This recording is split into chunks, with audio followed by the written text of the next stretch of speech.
अस्सलाम वालेकुम नाज़रीन, प्रोग्राम जुर्म बेनकाब के साथ मैं हूं कैसर खान। नाज़रीन, कम उम्र बच्चे और बच्चियों के साथ ज्यादती के बढ़ते हुए वाकयात लम्हा फिक्रिया बनते जा रहे हैं। एक ऐसा ही वाकया पेश आया डिस्ट्रिक्ट कसूर के इलाके जमर में, जहां पर एक 9 साल बच्ची जो कि कुरान पाक पढ़ के वापस अपने घर आ रही थी, उसके हमसाये ने मुबैना तौर पर उसको जबरदस्ती वहां से उठाया, अपने घर ले गया और उस बच्ची पर जुल्म की इंतहा करता रहा। उस बच्ची को ज्यादती का निशाना बनाया और फिर उसको वहां पर छोड़कर वहां से भाग गया। आज के प्रोग्राम जुर्म बेनकाब में हम इसी मासूम बच्ची के साथ होने वाले जुल्म और जुर्म को बेनकाब करेंगे। इस वक्त जी हमारे साथ मौजूद है चुनिया में हमारे नुमाइंदा चौधरी अख्तर ज़िया। उनसे हम बात करते हैं इस केस के हवाले से। जी अख्तर, बताइएगा। जी, ये दिलखराश वाक़या जो है ये जंबर कलाम में थाना सदर फूल की हदूद में पेश आया, लेकिन ये जो मुतासरा फैमिली है ये चुनिया के इलाका टारी करम सिंह के रहायशी हैं। जो 6-7 साल पहले ये चले गए उधर जंबर में मिहनत मजदूरी के लिए, दोनों मियाँ बीवी। तो उनकी 9 साल बच्ची है जो मदरसा से अपने कुरान पाक की तालीम पढ़ हासिल करके आ रही थी, तो वो अपने घर रही है। तो इनका एक हमसाया था इब्रार नामी, इब्रार, तो उन्होंने इब्रार ने इस बच्ची को बुलाया और इसके मुंह पे हाथ रखा और इसको कमरे में ले गया, एक वीरान कमरे में। वहाँ पे बच्ची के साथ ज़्यादती किया, बहुत जुल्म किया बच्ची के साथ और उसको खून में लथपथ छोड़ के भाग गया। जब बच्ची की वालदा घर है ये शाम को, तो बच्ची ने सारी रूदाद अपनी वालदा को बताई है। फिर वालदा, उसका वालिद आया तो उसकी वालदा ने उसके वालिद को बताई है। फिर ये थाने गए हैं तो वहाँ पे जो है इन्हों का डॉक्टर लेके इनकी मेडिकल करवा के तो मुकदमा दर्ज करवा दिया। ये बहुत बड़ी ज़्यादती हुई एक 9 साल मासूम बच्ची को, जो बड़ी दरिंदगी का निशाना बनाया गया। कुरान पाक पढ़ के आ रही तो मुझे कहता इधर आ, बात सुन। मैंने कहा इधर बता, कहता इधर आ। मैंने कहा, मैं गई चली तो उसने मुझे मुंह के ऊपर हाथ रखा के अंदर ले गया। अंदर जाकर उसने मेरे साथ जास्ती की है। अगर तो कहता था किसी को बताना नहीं, अगर तूने बताया तो तुझे मार दूंगा। इस वक्त हमारे साथ मौजूद है 9 साल मासूम बच्ची की वालदा।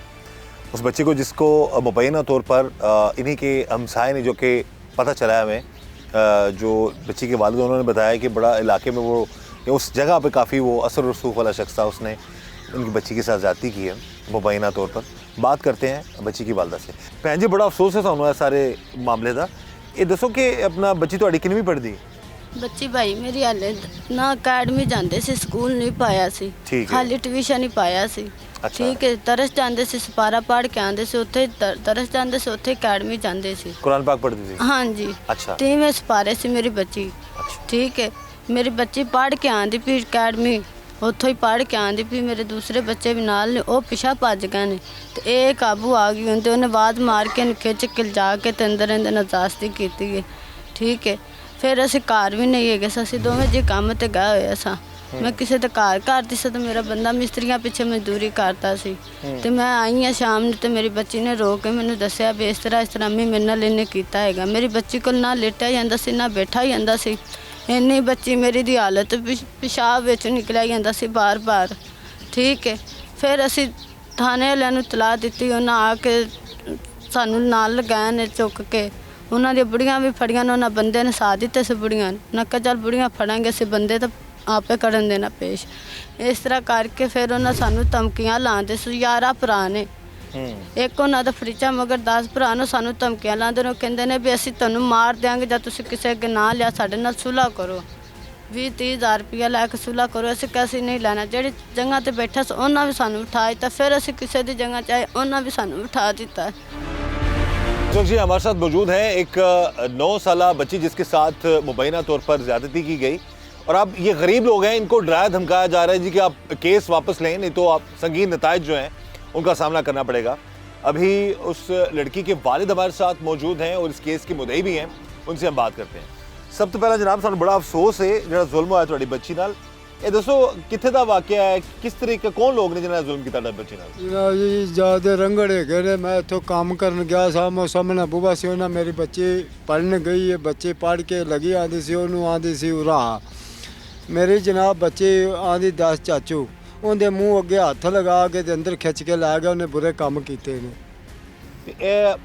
अपना किस दिन का वाकया है? 8 तरीक का। मन खारसी करना मर्जन नमाज अगे, नमाज शरीफ अगे मेरी हेल्प करे। ਅੱਲਾ ਮਿਹਰਬਾਨੀ ਮੇਰਾ ਹੱਕ ਕੀਤਾ ਜਾ। ਪਿੰਡ ਤੁਹਾਡਾ ਹੈ ਵੇ ਹਾਂਜੀ ਪਿੰਡ ਹੈ ਖੋਈਏ। ਤੇ ਉਧਰ ਜਿਸ ਇਲਾਕੇ ਰਹਿੰਦੇ ਸੀ ਉਹ ਕੀ ਇਲਾਕਾ ਸੀ? ਉਹ ਪਿੰਡ ਜੰਬਰ ਕਲਾਂ। ਜੰਬਰ ਕਲਾਂ। ਹਾਂਜੀ ਕਿੰਨਾ ਅਰਸਾ ਹੋ ਗਿਆ ਤੁਹਾਨੂੰ ਉੱਥੇ ਰਹਿੰਦੇ? ਮੈਨੂੰ 6 ਸਾਲ ਹੋ ਚੱਲੇ ਨੇ। ਤੇ ਤੁਹਾਡੀ ਬੱਚੇ ਵੀ ਤੇ ਫੈਮਿਲੀ ਵੀ ਉੱਥੇ ਰਹਿੰਦੀ? ਫੈਮਿਲੀ ਬੱਚੇ ਉੱਥੇ ਨੇ ਮੇਰੇ। ਬੱਚੇ ਤੁਹਾਡੀ ਕਿੰਨਵੀਂ ਪੜ੍ਹਦੀ? ਬੱਚੇ ਮੇਰੀ ਕੁਰਾਨ ਪਾ ਗਏ ਤੇ 7ਵਾਂ ਸਪਾਰਾ ਤੀਸਰੇ ਸਪਾਰੇ ਪੜ੍ਹਦੀ। ਅੱਛਾ ਕੁਰਾਨ ਪਾਕ ਵੀ ਪੜ੍ਹਦੀ? ਹਾਂਜੀ। ਅੱਛਾ ਤੁਸੀਂ ਕੰਮਕਾਜ ਕੀ ਕਰਦੇ ਹੋ? ਮੈਂ ਦਿਹਾੜੀ ਮਿਹਨਤ ਕਰਨਾ ਮਿਸਤਰੀਆਂ ਮਗਰ। ਮਿਹਨਤ ਮਜ਼ਦੂਰੀ ਕਰਦੇ ਹੋ? ਹਾਂਜੀ। ਤੇ ਇਹ ਫਿਰ ਤੁਹਾਨੂੰ ਕਿਸ ਤਰ੍ਹਾਂ ਪਤਾ ਲੱਗਿਆ ਕਿ ਐਡਾ ਜ਼ੁਲਮ ਕਰਤਾ ਉਹ ਬੰਦੇ ਨੇ? ਮੈਂ ਵੀ ਕੰਮ ਤੇ ਗਿਆ ਸਾਂ, ਮੇਰੇ ਜੀ ਵੀ ਕੰਮ ਤੇ ਗਏ ਸੀ, ਮਗਰੋਂ ਬੱਚੀ ਇਕੱਲੀ ਸੀ। ਮੈਂ ਦੁਪਹਿਰੀ ਰੋਟੀ ਖਾਣ ਆਇਆ ਤੇ ਮੈਂ ਆਪਦੀ ਬੱਚੀ ਨੂੰ ਆਖਿਆ ਪੁੱਤਰ ਪੜ੍ਹ ਕੇ ਆਵੀਂ। ਮੇਰੀ ਬੇਟੀ ਪੜ੍ਹਨ ਗਈ ਚਲੀ, ਮੈਂ ਕੰਮ ਤੇ ਗਿਆ ਚਲਾ ਤੇ ਪੜ੍ਹ ਕੇ ਆਂਦੀ ਪਈ ਤੇ ਉਹਦੀ ਮਾਂ ਆਈ। ਮਾਂ ਨੂੰ ਉਹਨੇ ਦੱਸਿਆ ਅੰਮੀ ਮੇਰੇ ਨਾਲ ਫਲਾਣੇ ਨੇ ਕੰਮ ਕੀਤਾ। ਮੈਂ ਆਇਆ ਕੰਮ ਤੋਂ ਸ਼ਾਮ 5 ਵਜੇ ਆਇਆ ਤੇ ਇਹਨੇ ਮੈਨੂੰ ਨਾਂ ਲਿਆ। ਆਹ ਗੱਲ ਆ ਬਾਤ। ਉੱਥੇ ਗਏ ਤੇ ਉਹ ਆਂਦੇ ਲਾਲ ਜੋਰ ਅੱਗੋਂ ਦਬਕੇ ਧਾਬੇ ਲਾਉਂਦੇ ਰਹਿੰਦੇ, ਅਸੀਂ ਤੈਨੂੰ ਮਾਰ ਕੇ ਸੁੱਟ ਦਿੰਦੇ, ਅਸੀਂ ਫਲਾਣਾ ਕਰਦੇ, ਅਸੀਂ ਤੇਰੀ ਕੁੜੀ ਚੁੱਕ ਲਾਉਂਦੇ। इस वक्त जी हमारे साथ मौजूद हैं मासूम 9 साल बच्चे के जो मामू लगते हैं, उनसे हम बात करते हैं सारे वाक़े के हवाले से। जी जनाब बताइएगा। अस्सलाम वालेकुम सर। बात यह है कि मैं उधर का ही रिहायशी हूँ, तो ये मेरे घर में यानी कि अब जिन लोगों ने इनके साथ ज़्यादती की है ये अब मेरे घर में आए हैं और इन्होंने मुझे सारा वाक़या बताया है। और मैं बच्चे का यानी कि मामू बात कर रहा हूँ और इन्होंने यानी कि बच्चे के साथ ज़्यादती हुई है। मैं उनके साथ यानी कि जहाँ पे थाने क्या गया, बताया उन्होंने आगे आपको, क्या हुआ क्या बच्चे? उन्होंने यानी कि 4-5 आदमी आए हैं, उन्होंने कहा कि जी हमारे साथ सुलह करो। ठीक है, हमने कहा कि हमने सुलह नहीं करनी। वो कहते हैं कि अगर कुछ हम आपको आपकी मदद करेंगे, आपको पैसे देंगे, आप हमारे साथ यानी कि जो है ना बच्ची वालों के साथ सुलह करना चाहते हैं। मैं कहा हमने सुलह नहीं करनी। तो उन्होंने कहा कि अगर आप सुलह नहीं करेंगे तो हम दूसरे तरीके से आपके साथ निपट लेंगे।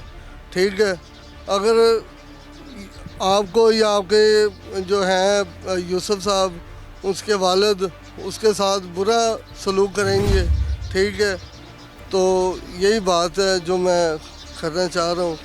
लिहाजा मेरी अपील है वज़ीर आज़म मोहम्मद शहबाज शरीफ और मरियम नवाज़ से कि मेरे ये मामू जान है और उनकी बेटी जिससे ज़्यादती हुई है उनको अच्छा इंसाफ मिलना चाहिए मेरिट पर, और ताकि उनकी जो है ना दिल जोई हो सके उनके साथ। ये जिस इलाके में इनके रिलेटिव्स रहते थे उस इलाके से जान छुड़ाकर जान बचा कर आए, ज्यादती भी इनकी बच्ची के साथ हुई है।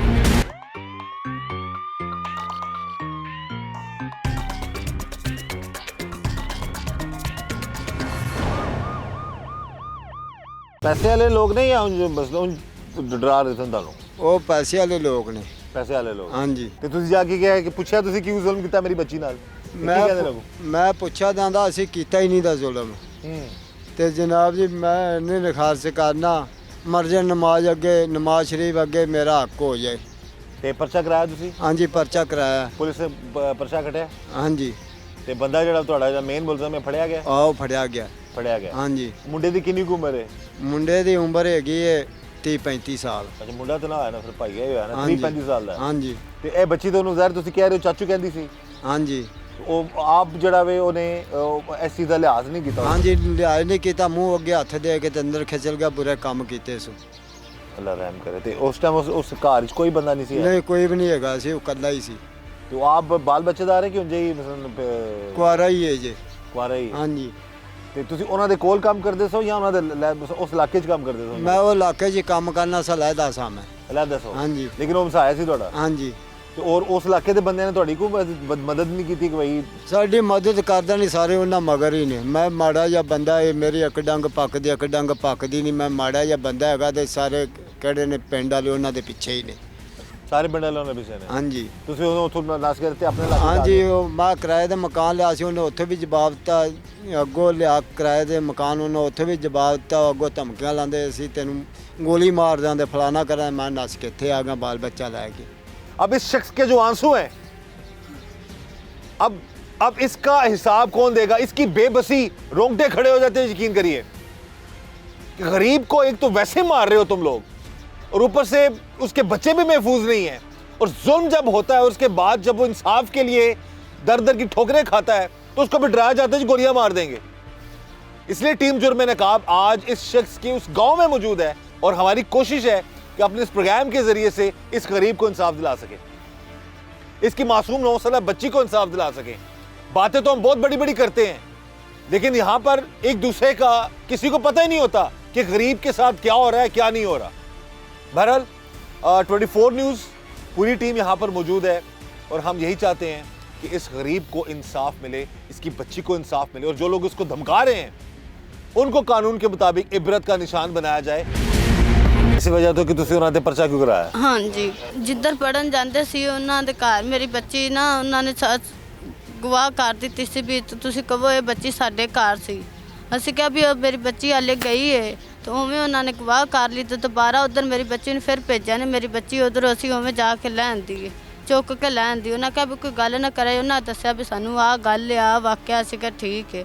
ਉਹਨਾਂ ਕਿਹਾ ਇਹਨਾਂ ਨੂੰ ਇਸ ਤਰ੍ਹਾਂ ਕਰੋ, ਇਹ ਤੁਹਾਡੇ ਤੇ ਬਰਖਲਾਫ ਬੜੇ ਹੋਏ ਖਲੇ ਨੇ ਨਾ। ਫਿਰ ਉਸ ਤੋਂ ਬਾਅਦ ਇਹ ਜਿਹੜਾ ਬੰਦਾ ਵੀ ਕਿੰਨੇ ਸੇ ਤੁਹਾਡੇ ਹਮਸਾਏ ਸੀ ਉੱਥੇ ਦੇ ਪੱਕੇ ਰਹਿਸ਼ੀ ਨੇ? ਹਾਂਜੀ, ਉੱਥੋਂ ਦੇ ਪੱਕੇ ਰਹਿਸ਼ੀ ਨੇ, ਰੰਗੜ ਨੇ। ਅੱਛਾ। ਆ ਫਰਿਆਦਾ ਰੰਗੜ ਤੁਸੀਂ ਜਾਣਦੇ ਹੋਵੋ ਤੇ ਜਿਹੜੇ ਇੱਕ ਲੱਤ ਤੋਂ ਲੰਗੜਾ ਹੈ ਉਹਦਾ ਭਾਈਆ ਹੈ ਛੋਟਾ। ਅੱਛਾ। ਉਹਨੇ ਕੀਤੀ ਹੈ ਜ਼ਾਸਤੀ ਮੇਰੀ ਬੱਚੀ ਨਾਲ। ਉਸ ਟਾਈਮ ਉਹਨਾਂ ਦੇ ਘਰ ਵੀ ਕੋਈ ਨਹੀਂ ਸੀ, ਤੁਹਾਡੇ ਘਰ ਵੀ ਕੋਈ ਬੰਦਾ ਨਹੀਂ ਸੀ, ਜ਼ਬਰਦਸਤੀ ਲੈ ਗਿਆ ਤੁਹਾਡੀ ਬੇਟੀ ਨੂੰ? ਹਾਂਜੀ, ਜ਼ਬਰਦਸਤੀ। ਉਮਰ ਕਿੰਨੀ ਸੀ ਤੁਸੀਂ ਆਪਣੀ ਬੱਚੀ ਦੀ? ਕਿੰਨੀ ਉਮਰ ਹੈ ਜੀ? 9 ਸਾਲ। ਅੱਛਾ। ਤੇ ਕੀ ਨਾਂ ਹੈ ਤਾਂ ਫਿਰ ਉਸ ਤੋਂ ਬਾਅਦ ਅਸੀਂ ਆਏ। ਅਸੀਂ ਉਹਨਾਂ ਨੂੰ ਪੁੱਛਿਆ ਹੈ ਵੀ ਭਾਈ ਆਹ ਕੰਮ ਹੋਇਆ ਹੈ। ਮੁੰਡੇ ਨੇ ਕਿਹਾ ਅਸੀਂ ਤਾਂ ਮੈਂ ਤਾਂ ਕੀਤਾ ਹੀ ਨਹੀਂ ਹੈਗਾ, ਕੋਈ ਐਵੇਂ ਦੀ ਵਾਕਿਆ ਹੀ ਨਹੀਂ ਹੋਇਆ।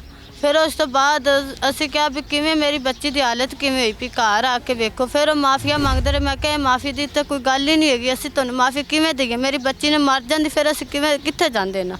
ਸਾਡੇ ਤਾਂ ਮਰਨ ਨੂੰ ਜਗ੍ਹਾ ਨਹੀਂ ਲੱਭਦੀ ਪਈ। ਅਸੀਂ ਗੱਲ ਕਰਨ ਸਾਡੇ ਕੋਲ ਗੱਲ ਨਹੀਂ ਹੁੰਦੀ। आप पहुंचे, उन्होंने आपको आपकी जो अजीज है उन्होंने क्या बताया? बच्ची के साथ क्या जुल्म किया उन लोगों ने? इन्होंने मुझे ये बताया कि जी हमारी बच्ची के साथ उन्होंने इज़्ज़त की जो है ना इज़्ज़त ख़राब की है। और हमारे यानी कि हमारी बच्ची जो है ना वो बहुत उसकी हालत तफ्शीश है। तो हमारे साथ चलें थाने में। हमने उधर जाके सारी अपील की है, जबकि वो मौका पर उन्होंने आके उन मुलज़म को पकड़ा है और पकड़ के ज़ेरे हिरासत में लिया है। तो अब उनके पास जाते हैं, लेकिन बाद औक़ात ऐसा होता है कि वो बात नहीं सुनते। लेकिन जो सैयद इब्रार हुसैन SHO साहब हैं उन्होंने हमारे साथ ताउन किया है और वो कर भी रहे हैं। और जो DPO साहब हैं उनसे भी अपील की है, उनसे साथ बात हुई है। उन्होंने भी जो है ना उनको हिदायत की है कि इनके साथ जो है ना इनका साथ दिया जाए और इनकी जो है ना हमायत की जाए। अभी मैं जो दूसरे जो मुलजमान है वो किस हद तक डरा धमका रहे हैं आप लोग? वो तो अपनी पूरी कोशिश कर रहे हैं। वो कह रहे हैं कि अगर आपने हमारे साथ सुलह ना की या हमारे साथ कोई बात ना की, हम आपके जो है ना बच्चों को उठा लेंगे, मारेंगे, यानी कि जिस तक हमारी कोशिश है हम पूरा करेंगे।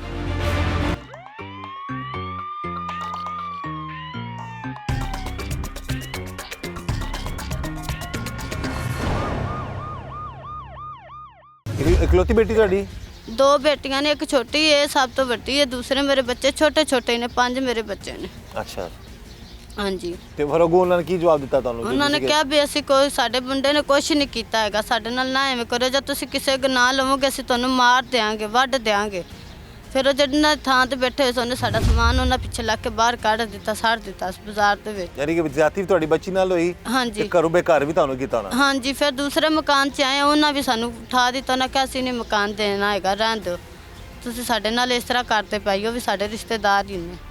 ਫਿਰ ਮੈਂ ਆਪਦੀ ਭਣੇਵੀਂ ਦੇ ਘਰ ਸਮਾਨ ਚੁੱਕ ਕੇ ਰੱਖ ਕੇ ਆਈ ਹਾਂ ਤੇ ਇੱਥੇ ਵੀ ਅਸੀਂ ਆਪਦੀ ਭੈਣ ਦੀ ਥਾਂ ਤੇ ਆ ਕੇ ਬੈਠੇ ਹਾਂ। ਇਹ ਜਾਨੋਂ ਮਾਰਨ ਦੀ ਧਮਕੀਆਂ ਦੇ ਰਹੇ ਨੇ ਤੁਹਾਨੂੰ? ਹਾਂਜੀ, ਜਾਨੋਂ ਮਾਰਨ ਦੀ ਧਮਕੀਆਂ ਦਿੰਦੇ ਨੇ, ਕਹਿੰਦੇ ਨੇ ਅਸੀਂ ਤੁਹਾਨੂੰ ਸਾਰੇ ਜੀਆਂ ਨੂੰ ਮਾਰ ਦੇਂਗੇ ਜੇ ਤੁਸੀਂ ਕਿਸੇ ਅੱਗੇ ਨਾ ਲਿਆ ਤਾਂ। ਥਾਣੇ 'ਚ ਵੀ ਅਸੀਂ ਜਾ ਕੇ ਬਿਆਨ ਦਿੱਤੇ ਨੇ, ਉੱਥੇ ਵੀ ਉਹ ਭਾਈ ਸਾਨੂੰ ਧਮਕੀਆਂ ਦਿੰਦਾ ਸੀ। ਫਿਰ ਜਿਹੜਾ ਪੁਲਿਸ ਵਾਲਾ ਉਹਨੇ ਆਪਦੀ ਪਿੱਛੋਂ ਸਪੈਨ ਬੁਲਾ ਕੇ ਤੇ ਉਹਨੇ ਮੇਰੀ ਬੱਚੀ ਦੇ ਹਵਾਲੇ ਕੀਤੀ ਰੱਖਿਆ। ਉਹਨੇ ਕਿਹਾ ਇੱਥੇ ਹੀ ਰਹਿਣਾ, ਤੁਸੀਂ ਇਹਦੇ ਕੋਲ ਹੀ ਰਹਿਣਾ ਵੀ ਇਸ ਬੱਚੀ ਦਾ ਨਾ ਕੋਈ ਗਾਮਾ ਕਰਤੇ ਨਾ ਮਾਰ ਦੇਣ ਦੇ। ਫਿਰ ਜਿੰਨਾ ਚਿਰ ਰਹਾਂ ਉਹ ਪੁਲਿਸ ਸਪੈਨ ਦੇ ਕੋਲ ਹੀ ਰਹੀ ਹੈ ਮੇਰੀ ਬੱਚੀ। ਤੁਹਾਡੇ ਕੋਲ ਮਿਹਨਤ ਮਜ਼ਦੂਰੀ ਵਾਸਤੇ ਕੋਈ ਨਹੀਂ ਹੈ ਨਾ ਕੋਈ? ਉੱਥੇ ਜ਼ਿਆਦਾ ਤੁਹਾਡੇ ਵਾਸਤੇ ਬਿਹਤਰ ਹੈ ਕੰਮ? ਨਹੀਂ ਹੁਣ ਜੇ ਤੁਹਾਨੂੰ ਦੁਬਾਰਾ ਅਗਰ ਨੌਕਰੀ ਲੱਭਦੀ ਹੈ ਜਾਂ ਕੰਮ ਕਰਨਾ ਹੋਏ ਤੇ ਉੱਥੇ ਜਾ ਕੇ ਕਰੋਗੇ? ਨਹੀਂ ਮੈਂ ਇੱਥੇ ਹੁਣ ਕਰਾਂ, ਮੈਂ ਉੱਥੇ ਨਹੀਂ ਜਾਣਾ। ਮੇਰੇ ਨਾਲ ਉਹਨਾਂ ਬੜੀ ਕਰ ਲਈ, ਮੈਂ ਬਹਿਣ ਜੋਗਾ ਨਹੀਂ ਰਹਿ ਗਿਆ ਕਿਤੇ भी। देखे नाज़रीन, ये है हमारे इस मुआशरे का वो तल्ख चेहरा जिसे देख के ना इंसान लर्ज उठे। रो रो के ये शख्स बता रहे कि अब मैंने उधर नहीं जाना। उन लोगों ने बड़ा अखबार किया, बड़ा जलील किया, बच्ची को भी नुकसान पहुंचाया मुबैना तौर पर, और अब इस शख्स को भी जो डरा धमका के, और यही ये रो रो के इल्तिजा कर रहा है सीएम पंजाब मरीम नवाज साहिबा और आजी पंजाब डॉक्टर उस्मान साहब से कि इस शख्स को इंसाफ मिले। मसला बच्ची के साथ मुबैना तौर पर जुल्म की इंतहा कर दी गई। इस वक्त हम मौजूद हैं जो मजलूम ख़ानदान है उन्हीं की अबाई गांव में। लोकेशन का हम नाम इसलिए नहीं ले रहे ताकि जहां पर उनको ख़तरा है वो लोग कहीं आगे उनको नुकसान ना पहुंचाएं। इस इलाके के लोग जब इनको पता लगा कि इन्हीं के इलाके के बंदे के साथ जुल्म हुआ तो उनसे अब बात करते हैं। सब सरापा एहतजाज है, सब इंसाफ की अपील कर रहे हैं। जी भाई बताएंगे सारे मामले के हवाले से आप क्या कहेंगे? बिस्मिल्लाहिर्रहमानिर्रहीम। मेरा नाम मोहम्मद अशरफ है, अटारी करम सिंह। ये मेरे ज़ेर साया इधर बसर थे पहले। आज से 6 साल पहले ये मेहनत मजदूरी के सिलसिले में जंबर चले गए हैं। तो मुझे 8 तारीख का वाक़या मुझे इन्होंने कॉल किया है 13 तारीख को कि भाईजान हमारे साथ ये वाक़या हो गया। तो मैंने फिर थाना फूलनगर सदर में उधर भी रब्ता किया, पत्तों के हॉस्पिटल में मैंने डॉक्टर साहब से रब्ता किया है।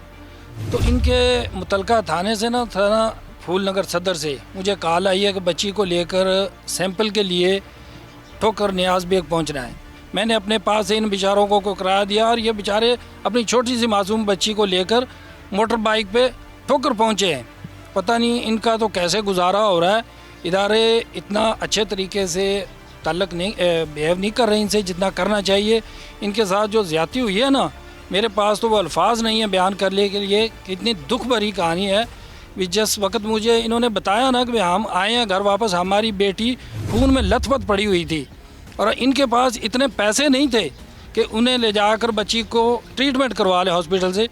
अल्लाह भला करे। पुलिस में भी कुछ लोग हैं अच्छे। SHO साहब उसने यूसुफ ने बताया कि 10,000 रुपये उसने मुझे अपनी जेब से दिए, तब जाके इन्होंने अपनी बेटी का ट्रीटमेंट करवाया है।